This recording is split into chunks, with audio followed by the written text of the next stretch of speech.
save the world. Amen? Hindi kailanman yan tatalikuran ng Panginoong Jesucristo. Kaya nga doon pa man, sa kawalang hanggan, tinawag na siya as the Lamb of God that takes away the sins of the world.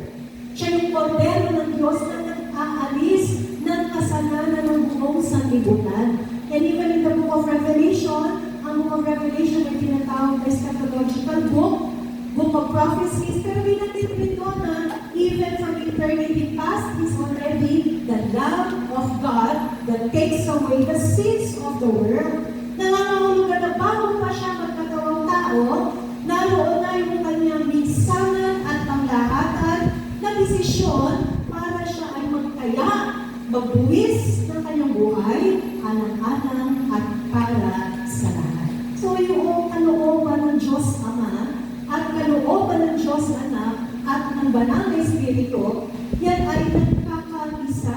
Amen? At ang pakay yan ay ang kaligtasan ng buong sanlibutan. Pagkalapaman na natin siya. But at this time, let's not forget that Jesus was in the flesh. Kaya sabi ko ng John chapter 1, 14 to 15, diba? He came.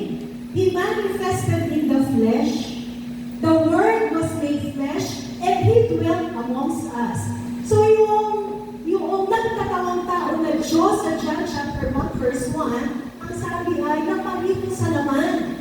At alam niyo po, yung kanyang pagpapalito sa laman, naroon ang tawag po na kenosis, the great emptying of God, the great stoop of God, na pagkamat Diyos, siya'y nagkatawang tao, at sa mga pagkakataong yun, naroon ang kanyang pagtitimpi. Amen? Sa kanyang pagka-Diyos, just imagine, the great sacrifice of Christ.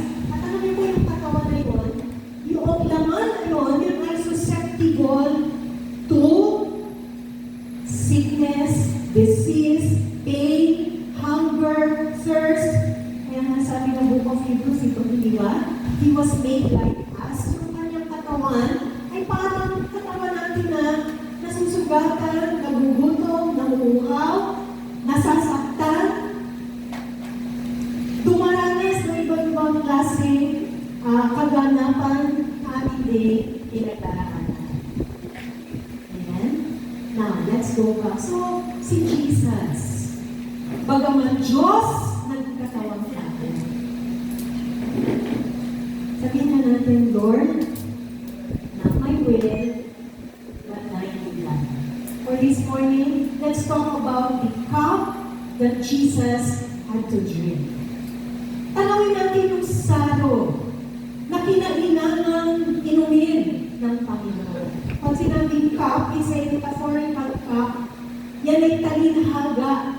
Yung saro na tinutukoy dyan ay yung saro na kinailangan ng inumin para tayo ay maligtas. Amen? Kaya dito po ang pinapakita na on our own we cannot save ourselves. On our own we cannot save ourselves. We need the shedding of the blood. Kaya sabi po na Hebrews 9:22, diba? For without the shedding of the blood, there is no remission of sin. Kung walang pagtitiis na tulo, walang kabayaran sa kasalanan. Now, let's go back. What does the text testify or what does it mean? What does it signify? Bakit sinabi ni Lord na, ano yung ibig sabihin ng Lord or Father, let this cup pass from me. Nevertheless, not my will, but thine be done. Ano pa natin sa Lord? Ito po ay 3 times sinabi ni Lord. Hindi na natin binasa, tayo ulitin din natin. 3 times Jesus said, let this cup pass from me, but not my will. Nevertheless, not my will, but thine be done. The Lord was in His manhood. The Lord was in His passion. The Lord was fulfilling His once and for all redemptive work. Ano ang ibig sabihin? First, what does the cup signify?